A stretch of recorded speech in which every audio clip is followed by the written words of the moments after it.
Thank you everyone for joining us this afternoon. It is unusual to have the afternoon programming. I'm going to have to reset my mind on that.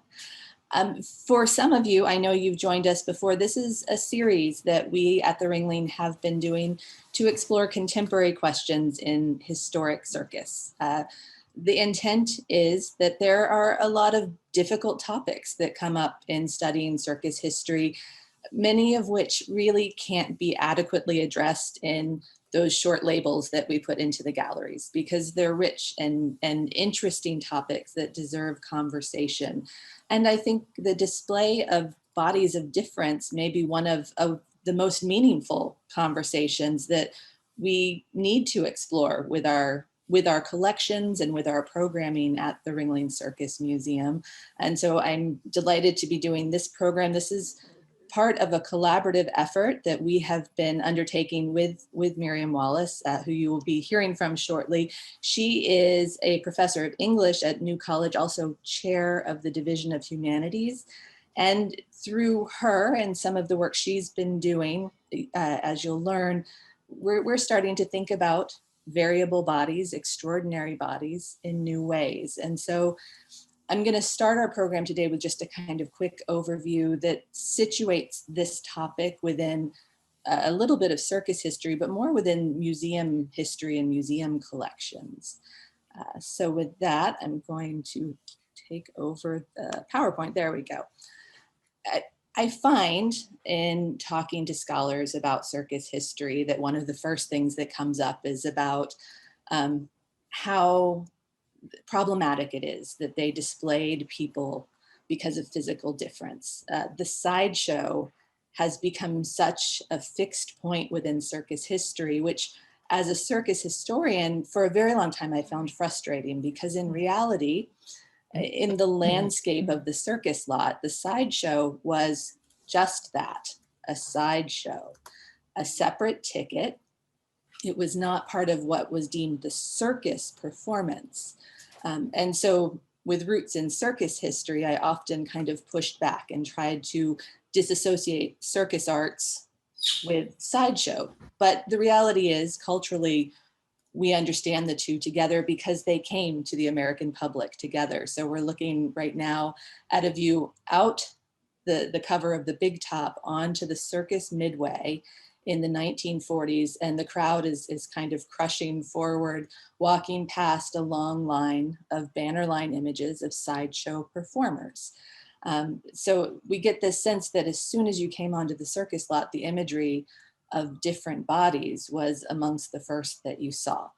And that has stuck with people's understanding. And I think that it's important to address that and to give space to conversations about the experience of the sideshow and of the people who performed and presented themselves as part of the sideshow. The history of the museum addressing that question is pretty slim, frankly. We have had a difficult time trying to find the way in. And part of that is because, as I mentioned, it's a little bit aside from circus history proper. So the one place that we have had in the galleries since I started at the museum about 20 years ago is the banner line display, which has moved locations over the years.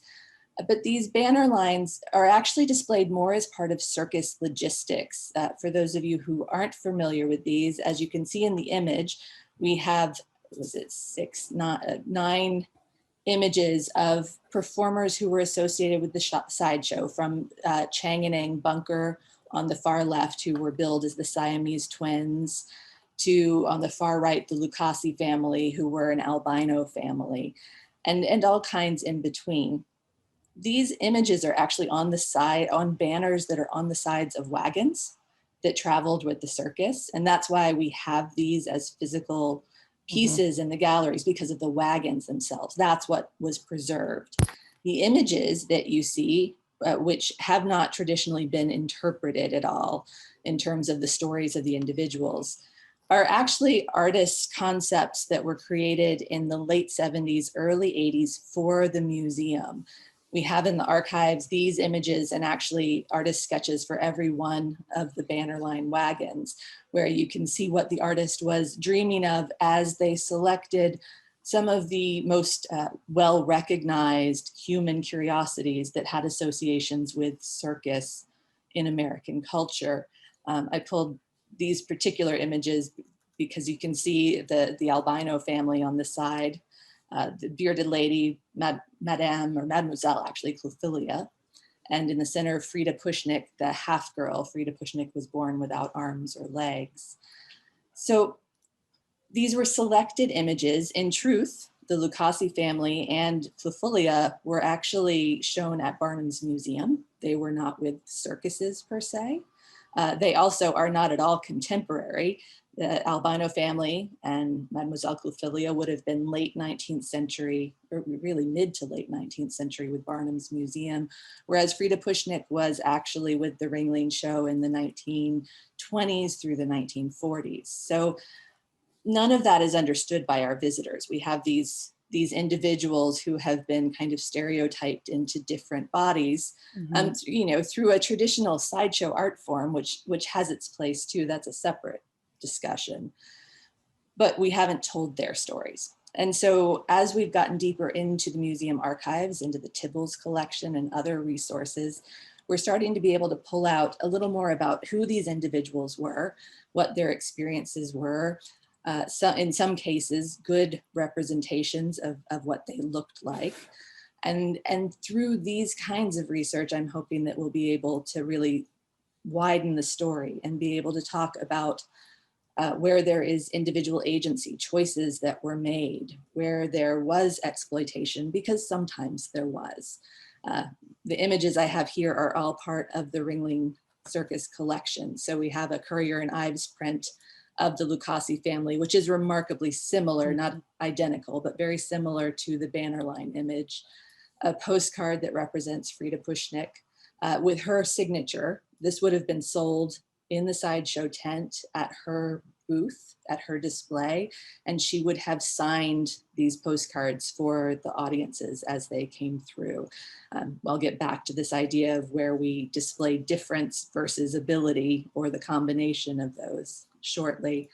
And then the final piece is actually a booklet that we have in the collection that tells the story of Madame Clophilia and gives an overview of her life in a way that was meant to market her as a human curiosity.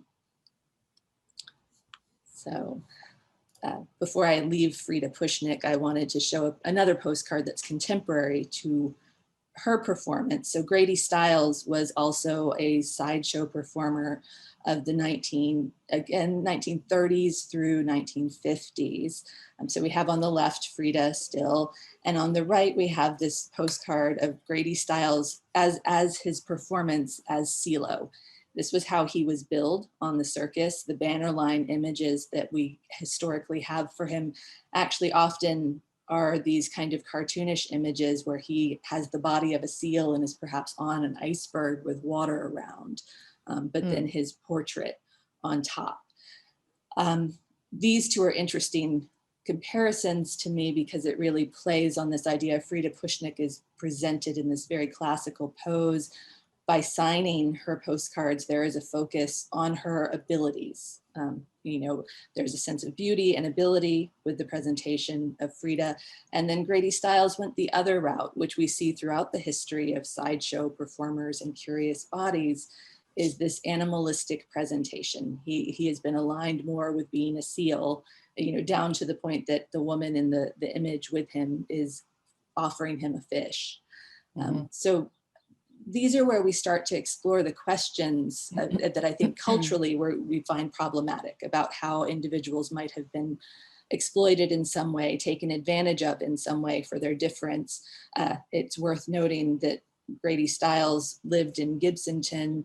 There's a fair amount known about he and his family. You know, there were clear choices that he made that enabled his life, but they were based on the fact that he was born without arms and legs. To explore a little bit more deeply, I'm trying to give us kind of a big, broad understanding of the kinds of questions and the kind of resources that we're dealing with. There is a wonderful history that we're starting to see in the archives of the kind of iconic imagery of of performers with curious bodies. So you see in this Kelty print from 1927, the performers who were with Ringling Brothers, Barnum and Bailey's Sideshow that season. This would have been taken in New York at Madison Square Garden. And we see two levels, one set of performers up on a stage above those in the front. You'll notice that the people who would have been billed as giants, the people of extraordinarily tall stature, are put on the stage so that we make sure to exaggerate their already great height. And moreover, they're encouraged to extend their arms out over other performers who are either some of the little people, some of the dwarfs in the front, such as the doll family, who are towards the left side of the image, and even average size average height individuals. So once again, you exaggerate upon exaggeration these physical features that make them different. And throughout this display of people, you can see that. So the small people are put in relation to the tall ones on the stage, of course, so that you can have that relationship. And then an array of people who were considered physically different for various reasons, as well as some people like the sword swallower here, who really performed a difference. So you have him, I would imagine this gentleman was probably a magician. Down towards the front, there's a man in a heavily tapestried robe. And we have beside him a woman who was the tattooed lady of the time. So this full range of humanity on display. And this is a 1927 photograph. We see this same kind of display contrasting all the different forms of humanity, or as they build it in this poster from 1899, the peerless prodigies of physical phenomenon who were on display with the Barnum and Bailey circus of that era. You see many of the same types. Our giant, the Egyptian giant, is off to the right side with his arm extended over the living skeleton, and so on back through all of the various performers. This particular poster, just like the photograph before it, doesn't name the individuals. I do want to note that within the archives, there are posters of this same era that do give names of individuals. And there also are the other materials like route books and booklets and pamphlets that again would help us identify the specific people who were performing as part of this display. It was getting into the European print collection that's associated to the circus that really brought it to my mind that there is this wonderful history. So this print from 1806 shows, again, it's a diversity of humanity. We have Giovanni Battista Belzoni on the far left. He's dressed in animal skin and this large feathered hat. He was known as a strongman. He was a performer who presented the skills that he had built with his body. Beside him, using a crutch, is a woman, Anne Siggs. She was a well-known beggar at the time. That was her form of notoriety, was that she was on the streets and asking for things of people. She's placed right beside Patrick O'Brien, who was a giant. And beside him, George Raimondo was a gentleman who was born. You can see his legs are slightly bowed. He is of short stature. And I think he suffered from a number of other physical issues that impaired his movement. He, like Patrick O'Brien, and then the final gentleman, Mr. Daniel Lambert, who was a man who we would now simply classify as obese, but at the time was billed as a fat man or something of that ilk. These people all traded on their physical appearance for an income of sorts. They displayed themselves for money at fairs and other gatherings. These were not people associated with circuses. And this lineup of comparisons even extends into artistic imagination. So as I was searching for any number of other things, I came across this wonderful watercolor that is part of the modern and contemporary art collection at the Ringling. Klaus Huy was a modern artist, and he was fascinated by these sideshow displays like we saw at the circus. And so you get the same sense of kind of comparing different kinds of bodies. In this watercolor off to the left, we have a sword swallower again. Beside her, I believe, is an escape artist. And then in the center, we have a person of small stature and a tattooed lady, and magician is beside the tattooed lady. I'm sorry, seated towards the middle is someone who, based on the bill behind him, was the world's largest giant. And off to the far right, again, based on the words in the image behind, was a person who was billing themselves as a mock turtle.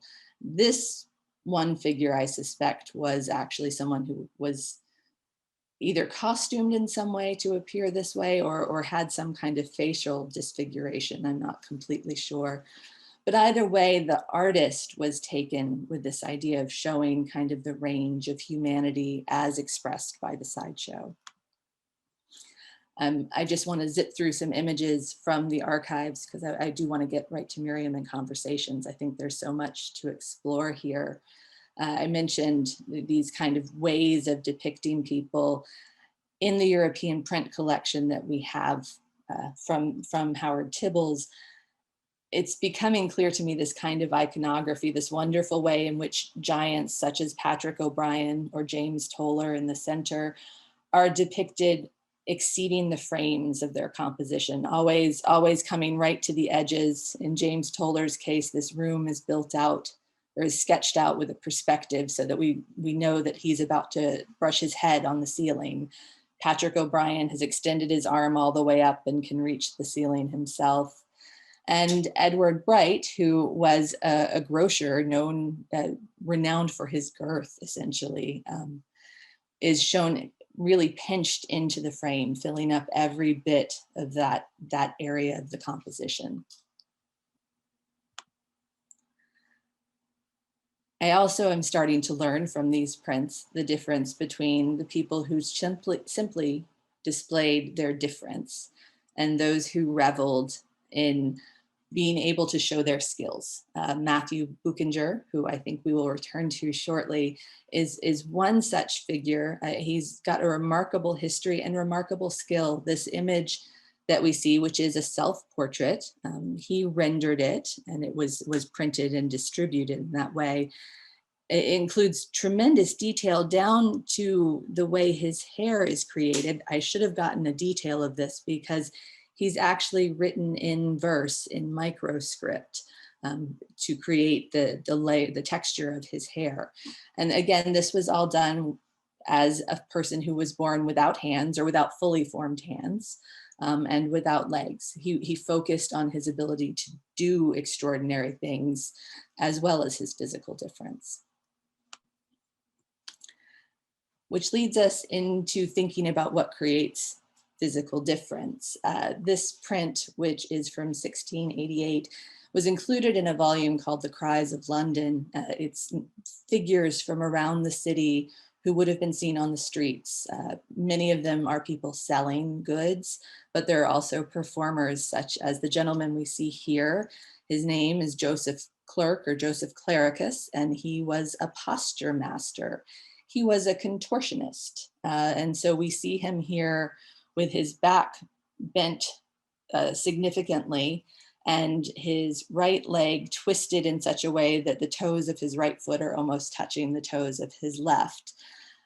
When you start grappling with this image, you realize there is a very good chance that this gentleman had a physical impairment that perhaps is being exaggerated here. And yet at the same time, this idea of making postures and of contorting one's body, it's hard to say whether standing on a street corner when he was not performing, if he would have looked like more of the people passing by, which brought me kind of full circle to the circus arts and performance, and to what I think we'll be diving into for the rest of our time together, is this idea of extraordinary bodies. Because we've talked about the sideshow performers, these human curiosities that have been put on display because of perceived difference. But a lot of times performance itself, the abilities that we might see within the circus ring, may come equally as well from difference. This wonderful poster from the Irwin brothers, which is a late 19th century poster, 1890, depicts a contortionist in a number of different forms. And when you think of this gentleman performing his act, it is entirely possible that his body, well, it is just true that his body allowed him to do these things. That was probably through training, but he may also have been simply more agile and more flexible than an average human being. This is the idea that every body is a variable body. And when we look at the overview of a circus performance, as you can see in this poster from Barnum and Bailey Circus in 1894, we're presented with 3 rings and all of the aerial acts, the whole spectacle of a circus performance all happening at once. And if you take a little time to look at any one of the acts, the bareback rider who is off to the far left has extended his leg in a really magnificent way while he's balancing on the back of a galloping horse. Above him, aerialists are using their strength and their form to be able to fly through the air. In the center, just under the words "greatest show on earth," we have a contortionist who is doing her performance, and so on and so forth throughout the poster. We see that all of these bodies are doing extraordinary things. And so that's kind of an overview of how ideas are developing within the circus collections. But I want to kind of, before I pass it off, share how much this kind of thinking is reframing the way that we at the museum need to talk about the stories of people who were displayed because of perceived physical difference. And also talk about how we need to talk about the extraordinary work of the performing body within the circus. We're kind of recentering ourselves into that place where the physiological realities of a body meet the way it performs and presents itself. And this, I have to give tremendous credit to Miriam Wallace, who is joining me, because she wandered into the archives for a visit based on some of her own interests. And through that, it has already helped me tremendously in kind of thinking in bigger and different ways, and also just exploring the riches of the collections we have. And to that end, we've been collaborating on some wonderful projects. So I want to pass it along and let Miriam talk a little bit about her background and where we're going.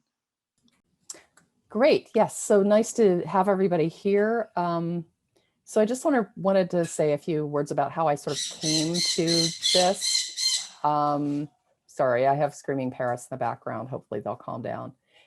So essentially, I'm a scholar of late 18th century, early 19th century, and I've been really interested in embodiment, gender, and in public speaking most recently. And what happened was I sort of stumbled across a figure in a visual archive that I didn't quite know what to do with. And then I found some really interesting things about this person. And so I was presenting work on this person. I'll show you a picture in a minute and talk a little bit about who he was.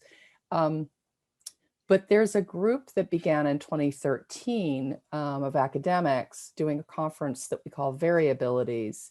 And I just want to tell you, so it started, and the initial thinking was that it might be more useful and more productive to think about bodies, not so much in a contemporary sense of abled, disabled, able-bodied, disabled-bodied, so thinking about when do impairments become disabilities and all of that, but thinking about the fact that human bodies are incredibly variable bodies. Some bodies can do some things easily, other bodies can't.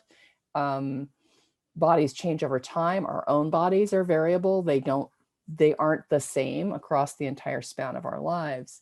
So the sort of call for that first get together said, perhaps it's no longer useful to distinguish people in terms of the binary opposition, able-bodied, disabled. We now recognize that people exist on a continuum of ability on which no one is entirely able-bodied or entirely disabled, right? So, and disability studies scholars will sort of point out that, all of us will find changes over time, even through aging, if nothing else. But was this sort of continuum always the case? Does it require that you recognize the use of binary oppositions when thinking about people and their capabilities? Is this a useful way to do things? So variabilities was a way of trying to talk about variable ability without falling into sort of setting up this kind of an opposition. And so I'm going to share for a second here. Okay, so you should be able to see two images side by side now. On the left is Matthew Buckinger, Matthias Buchinger, who is actually a German and who's a bit earlier. And the figure on the right is the one that I ran across. So there's collections in the later 1700s of wonderful, wonderful images. And they include the kind of range that Jennifer was showing you. So the woman who was a beggar was included. They include misers. They include people we immediately see as anomalously bodied, but they also include people who just were considered remarkable for one reason or another, which is how misers fall in there, stone eaters come in there. The woman who gave birth to rabbits is in there. And so these, so I guess wonderful wonders is kind of a useful term because we think immediately of 19th century freaks. Somebody's already mentioned this in the chat, right? And we might think of monsters, but the original meaning of the word monster comes from to show. And wonderful for me captures that sort of push pull between a positive and a negative. Something that's wonderful can be very positive. Monstrosity early on wasn't necessarily a negative, it was just different, and it could in fact show, you know, God's great power to create variety.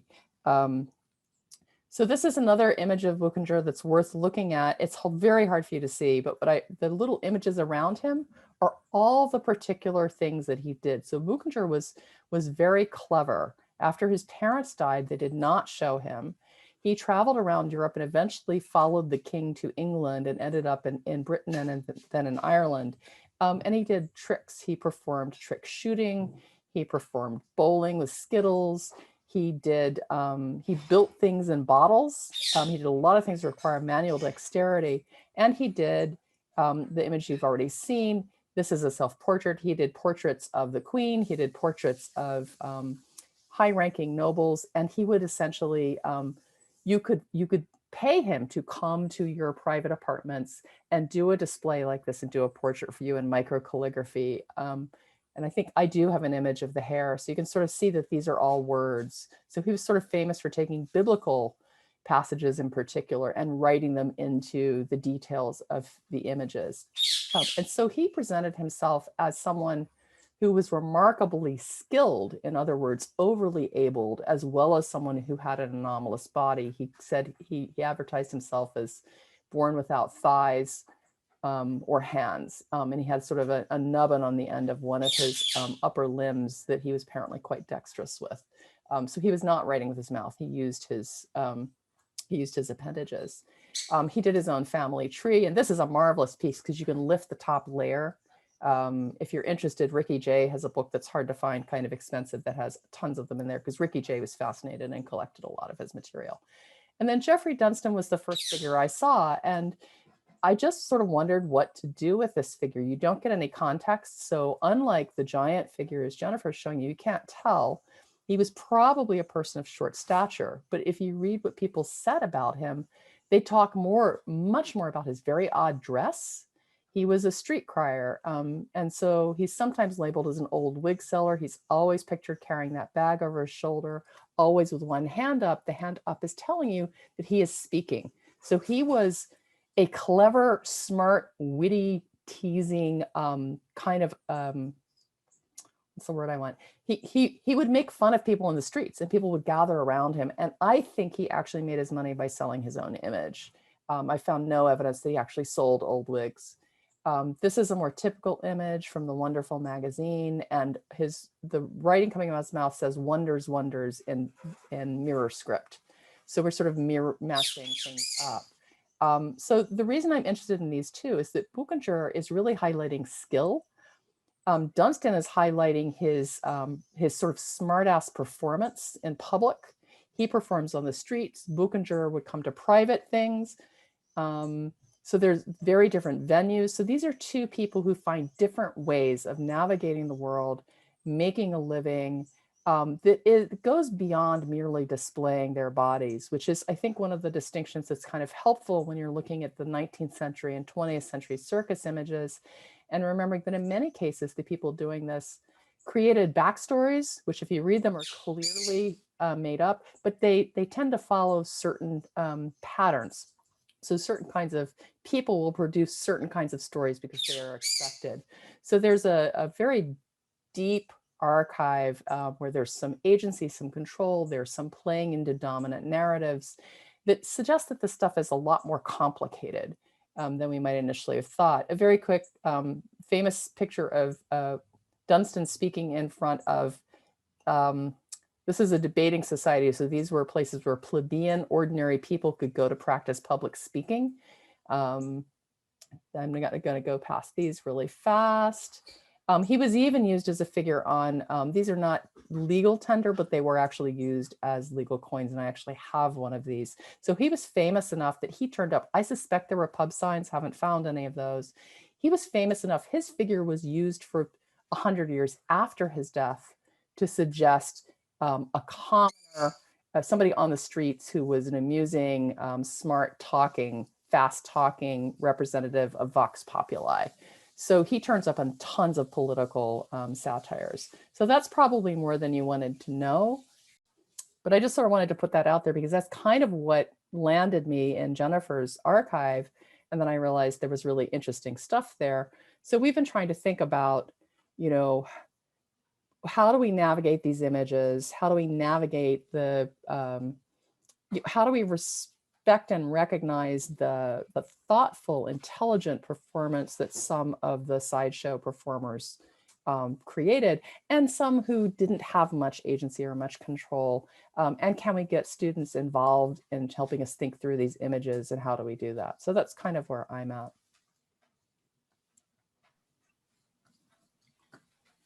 So that's kind of where our association has started, and we, together with a professor from the University of Winchester, Chris Muncy, just, was it a week and a half ago, Miriam, was that all?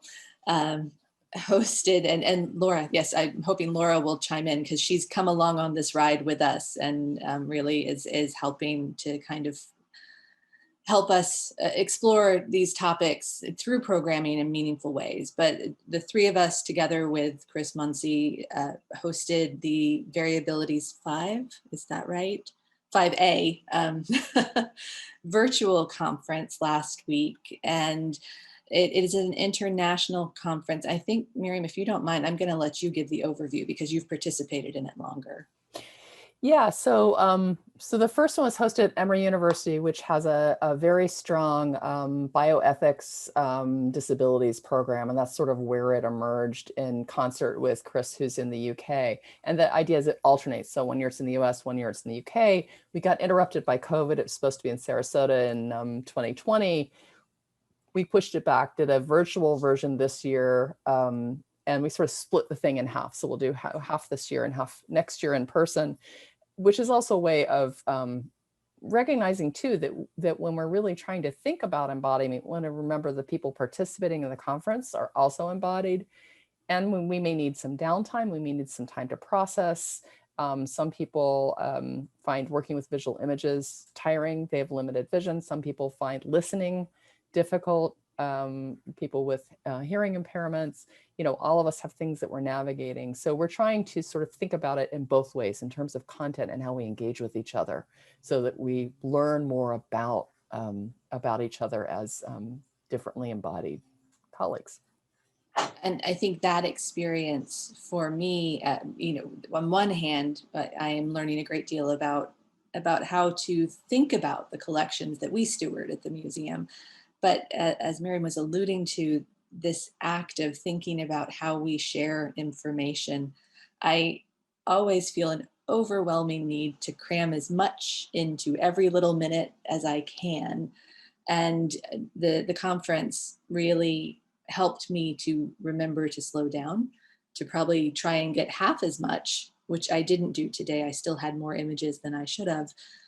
But to take the time and also to take the time to truly give some description of what image you're sharing, whether it's virtual or in person, because you never know the limitations that someone may have, either, you know, in terms of visual impairment or perhaps technological impairment. They may not be seeing what you see. It's good practice for any of us who work with museum collections at any rate to slow down and express, you know, what we're seeing and why that's triggering some kind of thought process. I think it helps bring people along with us. So we're learning a lot about the work we do, both in terms of interpretation and how to share that. I don't know, Laura, if you want to jump in a little. No, I mean, you can keep going. You're on a roll here, so I can ask some questions later if you want, or we can keep just going on this thread. Well, I'm sure there's more here. I was taken by this gathering. I think I will call out that Betsy Golden Kellum is here with us. She was one of the participants in the conference and has actually presented for us in this program as well. So Betsy, I'm glad you're here. And when we open up, please feel free to chime in as well. It was a community of people who are thinking about bodies in a range of ways, and that was very helpful. Some of the presentations were about performed bodies, bodies on display. Others were more of the spectrum, thinking about what bodies tell us about experience. We had one woman who presented on the history of maritime bodies and what she could tell based on medical records and ship's records to learn about the experience of being a seafarer in the late 19th century. You know, this idea that stories are written out through physical experience, which immediately caused me to think again of our collections at the museum. We have what are called route books in the archives, and those often give daily accounts of events on the circus lot. So they follow the whole season. And you'll see mention in there that, you know, this rider had a fall from their horse. These are kinds of topics that one could start to pursue, because talking about that idea that a body changes over time, a performing body definitely changes over time. One's ability to do certain things, you know, may become greater because of the work you do, or maybe lessened because of the strain that it causes. So these are some of the things that I think are good questions to be raising. And one of the things I love about that talk about maritime bodies and hospital records was kind of fascinating. And hospital records are often really fascinating for what's in them and what's not in them. But one of the things I like to use when I'm talking with students about how we think about ability, disability now, and how it may have been different in the past is that, you know, able-bodied seaman is a legal term, right, in the period that I work in. And what it means is that you can do the work. But you all, I'm sure, have seen images of the peg leg sailor. It's a common image, right? When there are wars, you tend to get a lot of people who have injured limbs. So if you could climb the rigging, if you had good hands and arms, you were an able-bodied seaman. The leg didn't really matter that much, right? And our presenter on that kind of confirmed this for me. But if you were a gentleman who's expected to produce heirs, what was important was that you were, let's say, that you were potent, right? That you could actually impregnate your wife. If you couldn't do that, you were not an able-bodied gentleman. So what counts as ability can matter a lot depending on your social context, the expectation for your job, for your class level, et cetera. So it's just another way of sort of complicating the picture in some ways that get us thinking about you know, variation and what's, you know, what people can do. So I think one area that I would like us to talk about a little before we open it more broadly is the idea of words and how words matter and labels. We've touched upon it here a little bit, and some of the images that I showed some of this. The Barnum and Bailey poster that advertised the Peerless Prodigies came from an era where their marketing department had staged a great campaign about the revolt of the freaks, as they termed it in the newspaper. The claim was, and there are newspaper articles about this, that the performers with the Barnum and Bailey Sideshow no longer liked the term freaks, and they were searching for a different label to better express who they were and what they represented when people came to see them. And so Peerless Prodigies was one of these. Wonders was another. It's all of these ways of finding different terminology. And it's something we certainly are grappling with today. How do we discuss these bodies in ways that are sensitive and thoughtful? And yet with circus also, reflecting the history of the language as it was used. So I don't know, Miriam, how you can add to this conversation, but that's one of the things that weighs heavy on me. Well, and we're never going to get it entirely right, right? Language changes, people change how they want to be spoken of and how they want to name themselves. So that's always a work in progress that just requires attention and listening. But in the US, there's a big push for people first language. So a person with disabilities, a person with a visual impairment. There are critiques of that coming out of folks who identify as disabled who don't like that either. They think that, for one thing, it separates out. It says, I'm a person, and this is just an attribute. And some people want to say this is more intrinsic to who I am and how I engage with the world, and I want those things combined. So you sort of just have to keep reading and listening and talking to people. Yeah, that's, and I think overall that is the lesson that I am taking with this. I hope that in the galleries, and I should mention that soon, in short order, when we get a little more time to get them all ready, we will be putting up a small gallery of displaying extraordinary bodies, prints from 18th and 19th century people who were displayed because of physical difference, often displaying themselves, sometimes with some kind of show. These are big topics to grapple with in a museum space because, we can have these conversations and work to be sensitive, but when you put something in text and walk away from it, you have to hope that people read and get where you were coming from, what the intent was, the level of respect that we believe that all individuals are due, and that's something we're looking at now, is how to share these histories of people who had extraordinary experiences, and not perhaps add a layer of exploitation after the fact. So it's a delicate walk, but I also believe that their stories are important to help us understand ourselves. So I'll invite Miriam and Laura to comment on that, and then failing that, we probably could open up and see if there are any questions.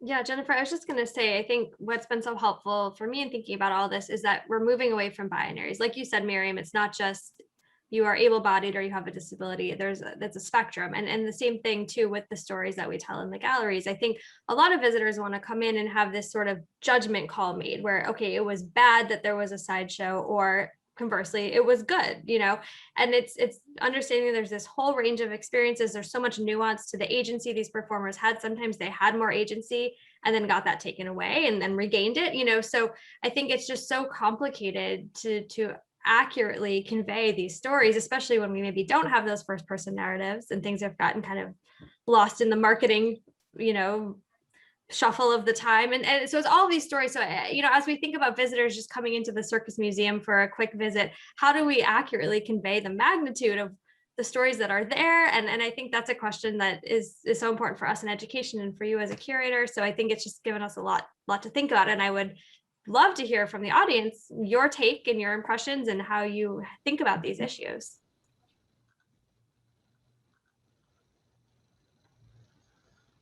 Oh, and Ingrid, you have your hand up. Join in. Hi.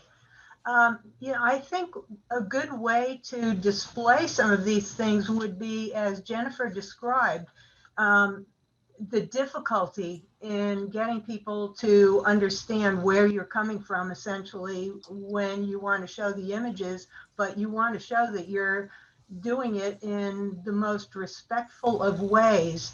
And perhaps the best thing to do is, if you're going to have a display like this, just as in the Searing Wing, when someone's going into a special exhibition, you have this entry area where you give essentially an overview.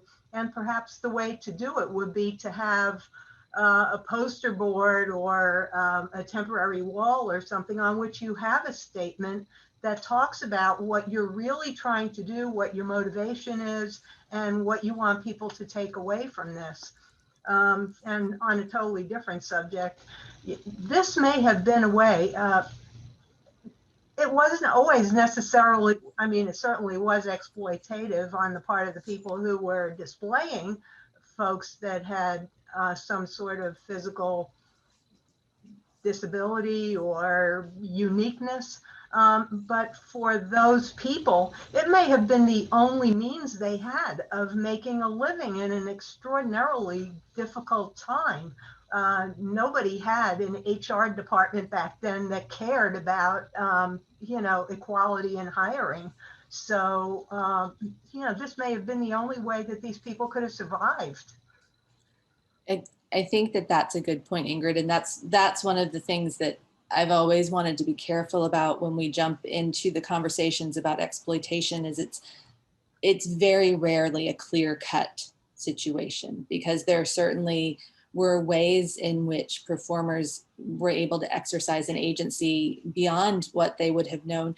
We see it in circus performance as well. When you think about women performing in circus, a lot of times they were able to make life choices because they were performers in the 19th century, particularly, that would not have been acceptable to kind of the average town society.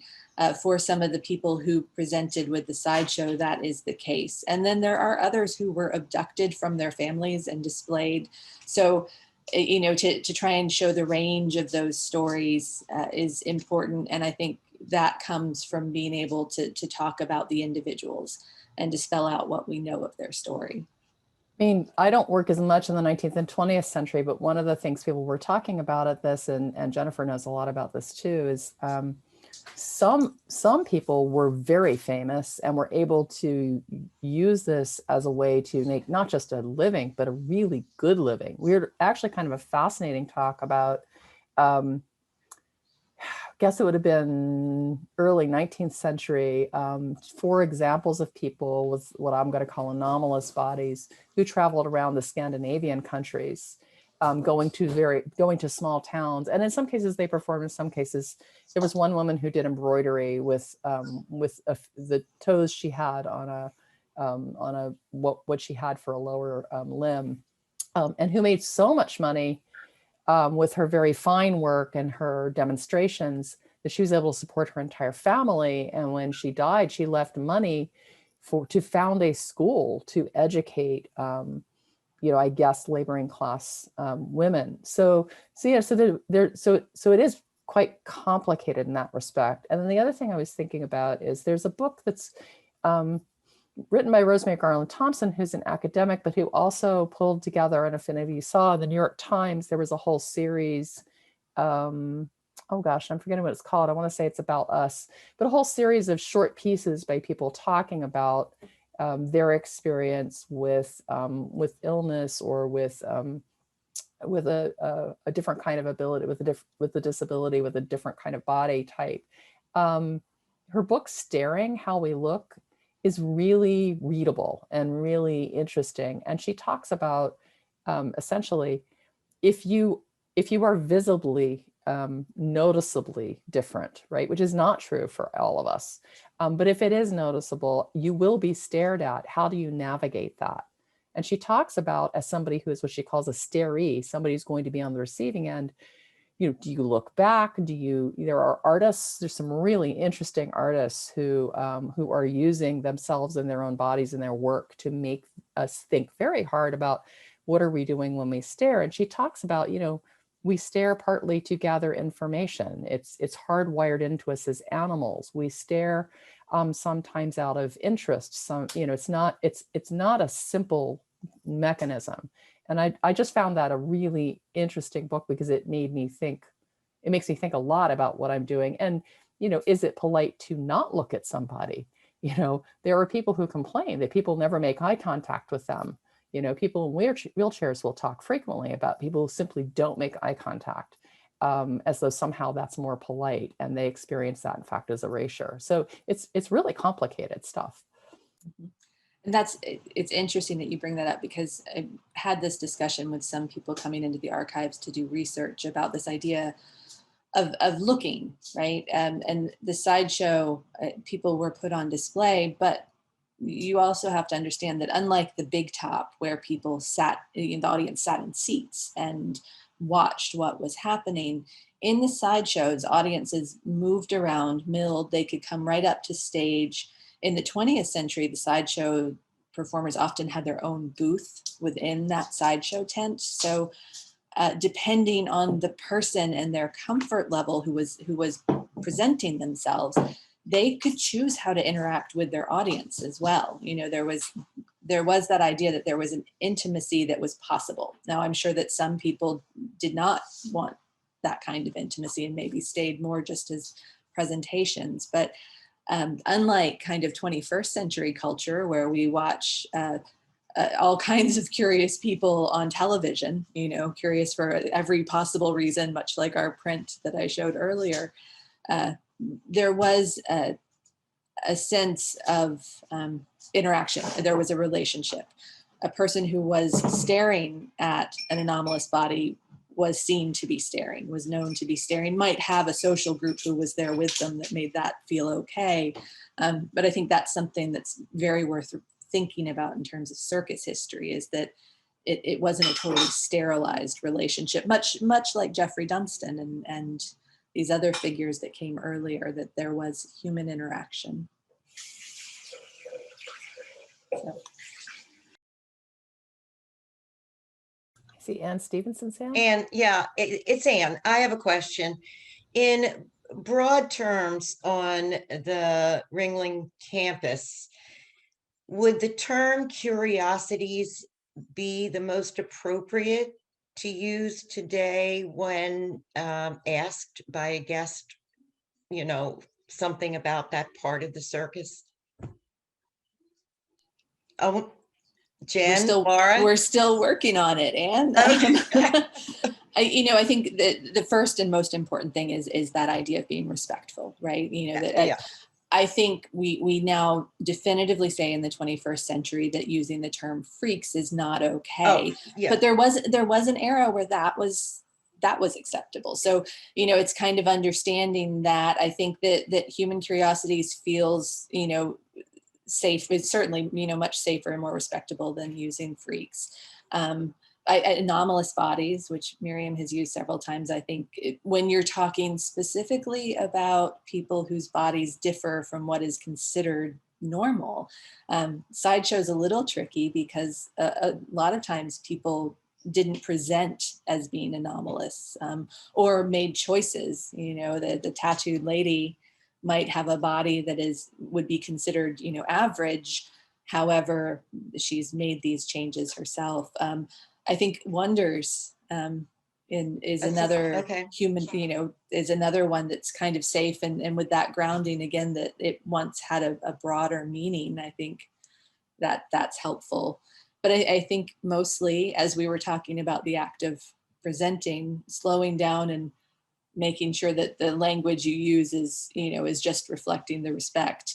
I think we're working towards being able to guide you all with more specifics, but it's going to be an evolving process as we learn, especially as we learn to communicate to guests who maybe aren't already asking these kinds of questions. Okay, very good. Thank you. Mm-hmm. Who knew that would be the hardest question I would get? Sorry, Jen. No, it's a great one. Like I said, I think that's one of the most important things that we have to grapple with. I think, Ingrid, you've got your hand up? Yeah, you had mentioned again the backstories that these people often created for themselves. And I remember when you had the program on the women who had tattooed bodies and the sorts of stories that they created for themselves to explain those tattooed bodies. I think a display that talked about backstories that people created for themselves and the reason why they might have created those backstories. Who had the best backstory? You know, let's have a contest. I think that those are really interesting. I find them highly amusing, but I just think that's a great collection of stories. Yeah, I think that's a really interesting point. And I haven't looked at enough of these to really know, but it looks to me as though there are conventions and patterns in them. So I've seen a couple of the tattooed backstories, even for the men, right? They always involve like, I didn't do this to myself, this was done to me, right? I was hijacked, kidnapped, Yeah. taken away to a far desert island. Well, and they're playing into stories of abduction. They're playing into stories of the exoticization of other places, right? So it's really rich stuff. It strikes me, and Laura may be smarter about this, it would actually be fun to ask people to invent their own backstory, right? I would love to make up a backstory. Yeah, I love that I idea. think we should all do that. Reality is just so constricting. I think that could be a fun, almost adult activity, like adult workshop, Laura. So I'll file that away as one of our ideas. But Yes. Jennifer, maybe you can talk a little bit more about when you're going through all of this primary source material. I mean, even the documents that have been generated by the circus or by the sideshow, by the managers, how do you sift through and sort of find these elements of truth or self-expression from the individuals? And or is that not necessarily something you can find? Can you talk a little bit about that? it's really, really complicated. And this is one of the reasons why I feel like I'm grabbing on to individuals, some of whom are here with me today, Miriam and Betsy, who are trying to walk along a similar path, because there's so many stories, right? There's no way I'm ever going to touch them all, first of all. But if we don't share our knowledge, then it's very hard to deliberate what is true versus what is marketing. You know, as I mentioned about the revolt of the freaks with Barnum and Bailey, that reads to people like a true thing. And to our 21st century minds, it makes great sense. Of course, they didn't want to be called freaks. And so we latch on to that and we decide it's truth. But I have 20 years of circus history, and I know Dexter Fellows, the PR man for Barnum and Bailey, and I know how he spun a good yarn and how he played with language, so immediately I bring those ideas to mind. So when we, as scholars who are researching these, talk together, we can start pulling out the story of people who performed with sideshows is, in my experience, particularly difficult because very few of them left any firsthand narratives that weren't published pieces. The minute it's published, there may be truth, but there also is going to be some degree of selling a persona. We have in the archives, one of the things I think it's just such a treasure is a scrapbook that was created by Charles Tripp. Charles Tripp was born without arms. He performed with Barnum even before the circus days, but stayed with the show into the early 20th century. And he was one of the performers that went abroad to Europe with the Barnum and Bailey show. And he was displayed in the sideshow tent, and he, like so many others that we've discussed today, would show skills. So using his feet, he would pour a full tea service, or he would do drawings or write people's names out on cards. These were souvenirs that he could sell and earn extra money. But this scrapbook is one that he made for his mother for her birthday. And so it includes in it, he's pasted down photos of family members and written out their names on cards that are pasted in. There's cut scrap, beautiful little printed pieces that he's pasted in. So you get this very great sense of his family and of the person, and he's made it for his mother, and there's an inscription of how much he loves her. And then far back in the back of this scrapbook are a few photos that Charles Tripp took while he was abroad with the Barnum and Bailey show. And it's failing me who it was, but it was the grave of an author, of a well-known 18th century, I think, author. I'm going to have to go back and find who it was. But that was one of the photos that was important enough for him to share. So suddenly you get a different kind of roundness to who Charles Tripp was, this other sense of a person beyond someone who was presented because of his difference, this love of literature, this idea that he visited grave sites as he was touring, took time out of a busy schedule. That kind of richness of who a person was is pretty rare to find for any people associated with the circus because they were traveling. So, and in fact, I see Madeline wrote in, and are you still here, Madeline? Do you want to unmute and read this? She said she's not able to unmute. She's on the move. There we go. But it's okay. a good question about including people who themselves identify as persons with disabilities in the conversations, in the planning, et cetera. Mm-hmm. I think that's one reason why the Variabilities Conference was meaningful to me, is that it was an array of individuals who are working on this both from a scholarly level, but some come to it with personal interests. They, in general, as a group, are attaching themselves to broaden that discussion. So I think that that is really important, to have voices who are experiencing things that I can't always relate to.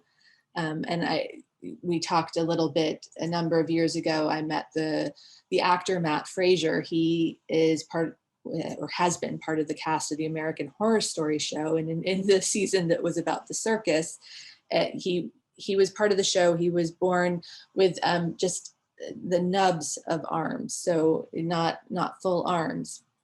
He was at a conference and did a presentation wherein he spoke about his experience as a man born with a physical deformity, something that was, recognizable, as Miriam mentioned, something that would be stared at. And then he would slip into his sideshow performer persona. You could see this flip back and forth from the person that he is to the person he performs. And those kind of experiences, I think, are really meaningful when it's someone who is comfortable with doing that. He's an actor, he sees this as something that is part of what he can do. So I think those are the kind of moments that I will look for the opportunities to facilitate, to help build understanding. Yeah, there was a really interesting conversation with Michael Chemers, who's a scholar who works on performance history and theater and disability together, made a real distinction between the performed persona and the lived persona. And we've heard that again and again. And it was one of the good things about this group is it includes a lot of people with different ways of accessing the world. So, and some of us who are sort of, some people who are still grappling, right, with acknowledging themselves as in some way disabled. It's a thing that we tend to think of as shameful. And so people tend, and I work with a lot of students who are young people who are often, trying to pretend that you don't want to ask for accommodations, who don't want to ask for support because they don't want to be seen as different. And so I think the question of how we get a broad enough range of voices and perspectives, because what I find is that a colleague who is blind and a colleague who is deaf and a colleague or a performer who has spina bifida, they all come at it slightly differently. And so you're not going to be able to put one person in your team who can answer all those questions, which I think is one of the reasons to have as rich a conversation as possible. But it is a good question, because one of the sayings in the disabilities world is nothing about us without us. And it's that claim to self-determination voice that comes very strongly out of the disability rights movement, really.